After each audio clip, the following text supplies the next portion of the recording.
Drawing तो हम लोगों ने शुरू कर दिया है, आप लोगों ने भी शुरू कर दिया होगा। प्रैक्टिस हम लोगों ने बहुत ज़्यादा कर लिया है अभी हैंड फ्री करने का, और अपने जितने भी हैंड को स्मूथ कर सकते वो सब कर लिया हम लोगों ने। आउटलाइन भी करेंगे हम लोग, लेकिन यहाँ पे सबसे इंपॉर्टेंट पार्ट ये है ना कि जब भी हम ड्राइंग करते हैं ना तो आउटलाइन तो हम लोग कर लेंगे, जैसा आप आउटपुट देख रहे हैं आउटपुट कुछ ऐसा भी आ जाएगा, लेकिन इसमें एक रियलिस्टिक टच होता है ना, इसमें जो शेड होता है जिसमें पता चलता है कि लाइट डायरेक्शन क्या है, टेक्सचर क्या है, तो उसके लिए हमें कुछ सीखना पड़ेगा जिसको हम लोग कहते हैं शेडिंग।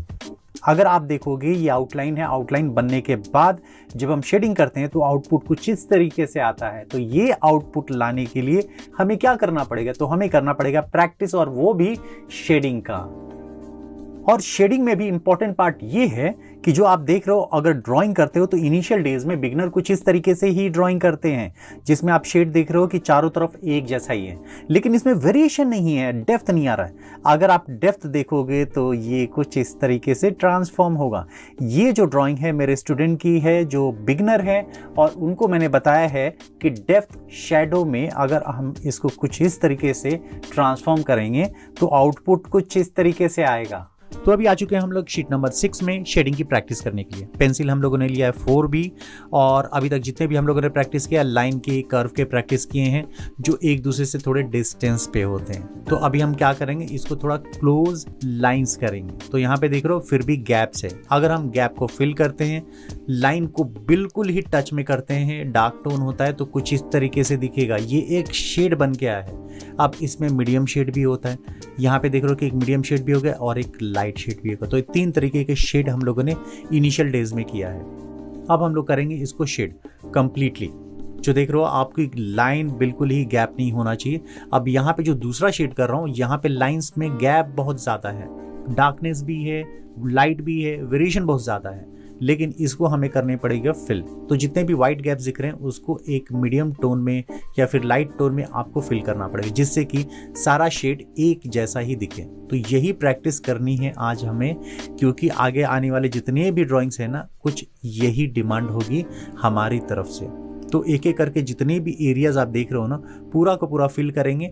और ये पूरा जो बॉक्स देख रहे हो ना, एक शेड में क्रिएट करना है आपको। पहले तो हम लोगों ने गैप फिल किए, गैप्स फिल करने के बाद जो डार्क टोन है, लाइट टोन है, उसको बैलेंस किया, तब जाके ये आउटपुट आएगा। और यही आउटपुट आपको भी लेके आना है। जैसे थोड़े से ऊपर रह जाते हैं तो उसको भी हमें फिल कर देना है। तो अब बारी आ जाती है इसमें 3 टोन लाने की। जैसे कि पहला टोन हम लोगों ने बनाया, सेंटर में मीडियम टोन, और लास्ट में स्टार्टिंग मान लो कि स्टार्ट में हम लोगों ने एकदम लाइट टोन किया। तो अब हमें क्या करना है, ग्रेजुअली इसको डार्क से मीडियम तक लेके जाना है और मीडियम से लाइट तक लेके जाना है। इसमें आपका जो प्रेशर है पेंसिल का, वो बहुत ज़्यादा डिपेंड करता है कि अगर डार्क टोन बना रहे हो तो थोड़ा प्रेशर रहेगा, और मीडियम टोन पे जा रहे हो तो प्रेशर को थोड़ा सा कम कर दो। लाइट टोन तक जाते जाते आपका जो प्रेशर होगा पेंसिल का बिल्कुल ही लाइट हो जाएगा, आप उसको होल्ड करोगे बिल्कुल ही सॉफ्टली। और यहाँ पे जो हम लोगों ने प्रैक्टिस किया था ना आपको, कि गैप्स नहीं देना है, एकदम क्लियर कट उसको करना है आपको, एकदम एक के साथ एक आपको मिला के ही करना है। प्रैक्टिस करते रहिए, इसके लिए आपको प्रैक्टिस करना पड़ेगा, क्योंकि इसमें आप जब भी आप लाइंस बनाओगे ना, हो सकता है कि पहली बार में आपसे गैप्स दिखे, लेकिन उसकी प्रैक्टिस करते रहना है। अगर आप करोगे तो कुछ इस तरीके से रिजल्ट आ जाएगा। तो ये आप जितना भी प्रैक्टिस करोगे, जितना पेंसिल का बैलेंस रखोगे ना, तो ये आप में जितनी भी शेडिंग टेक्निक्स है उसको आप समझ सकते हो। और जब भी आप ड्रॉ करो ना, अगर लंबे टाइम तक ड्रॉ करते हो तो थोड़ी देर के लिए ब्रेक लो, 10 मिनट्स के लिए। वापस आके जब बैठोगे ना तो आपको पता चलेगा कि हाँ, यहाँ पे कुछ डिफरेंस है ब्राइटनेस का। तो यहाँ पे हम लोगों ने कंप्लीट कर लिया। ये हम लोगों ने सिंगल पेंसिल से किया। अब हम लोग करेंगे मल्टी पेंसिल से। मल्टी मतलब बहुत सारे पेंसिल यूज करेंगे। पहले जो पेंसिल हम लोग यूज कर रहे हैं वो है HB पेंसिल। तो पूरे शीट पे, शीट मतलब कि ब्लॉक में हम लोगों ने HB पेंसिल से इसको फिल कर लिया। इसके बाद बारी आ जाती है 2B। तो 2B में क्या करेंगे हम लोग, ऑलमोस्ट 75% तक इसको हम लोग करेंगे, और इसका जो टोन रहेगा आपको वही टोन रहेगा जितना हम लोगों ने HB पेंसिल पे प्रेशर दिया है। तो सेम प्रेशर आपको अलग अलग पेंसिल से देना है। तो HB पेंसिल से हम लोगों ने प्रेशर दिया, वही प्रेशर हम लोग यहाँ पे देंगे 2B पेंसिल से। कि जब आप रिपीट करते हो, रिपीट करोगे तो वहाँ पे डार्कनेस बढ़ती है। तो जितने एरियाज में हम लोग रिपीट करेंगे वहाँ पे डार्कनेस बढ़ेगी। तो यहाँ पे जो 2B पेंसिल है उसकी डार्कनेस और ज़्यादा है HB पेंसिल से। तो ग्रेजुअली हम लोग इसको डार्कनेस को बढ़ाएंगे जिससे कि शेड क्रिएट होगा। तो इसके बाद आ जाती है 4B पेंसिल की। तो 4B पेंसिल भी एकदम लास्ट से जहाँ पे डार्क है वहाँ से स्टार्ट करेंगे, 50% तक उसको लेके आएंगे। तो यहाँ पे ग्रेजुअली जो होगा ना कि धीरे धीरे आपका ब्राइट से डार्क की तरफ जा रहा है। और ये कंप्लीट कर लेने के बाद फिर हम लोग जाएंगे 6B की तरफ, और वहाँ पे एकदम किनारे से हम लोग डार्क लेके 25% तक जाएंगे। और ये पूरा कंप्लीट कर लेने के बाद अगर आपको लगता है कहीं वाइट कैप है या फिर कहीं वेरिएशन दिख रहा है तो आप HB पेंसिल या फिर 2B पेंसिल से उसको फिल कर सकते हो। तो एक आपको स्मूथ रिजल्ट आ जाएगा। और दोनों में अगर देखोगे ना तो आपका मल्टी लेयर जो होता है ना वो ज़्यादा अच्छे से होता है। अब इसके बाद जितने भी अगर आपने लाइन बाहर निकालें उसको आप क्लीन कर लो। तो ये एक अच्छा प्रैक्टिस है आपके लिए शेडिंग की।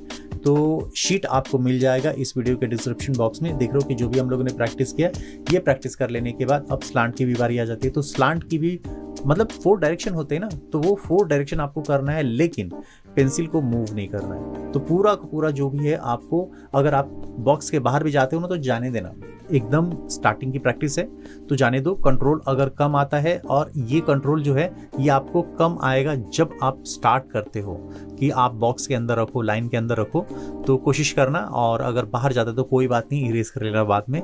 और यहाँ पे जितने भी अगर आप स्लांट की भी प्रैक्टिस कर रहे हो तो वाइट गैप आ रहा है तो कोई बात नहीं, शेडिंग टेक्निक मैंने आपको बता दिया, वो आपको पूरा का पूरा प्रैक्टिस कर लेना है। जितने भी लाइंस जो दिख रहे हैं ना, वाइट लाइंस अगर दिखेंगे तो उसको फिल कर लेना। तो हम लोगों ने अलग अलग टाइप के शेडिंग भी किया है यहाँ पे हम लोगों ने। तो अभी तक जो भी किया है ना, तो इसमें अभी लाइंस का प्रैक्टिस किया, लाइंस वाले जो शेडिंग होते हैं ना वो किया।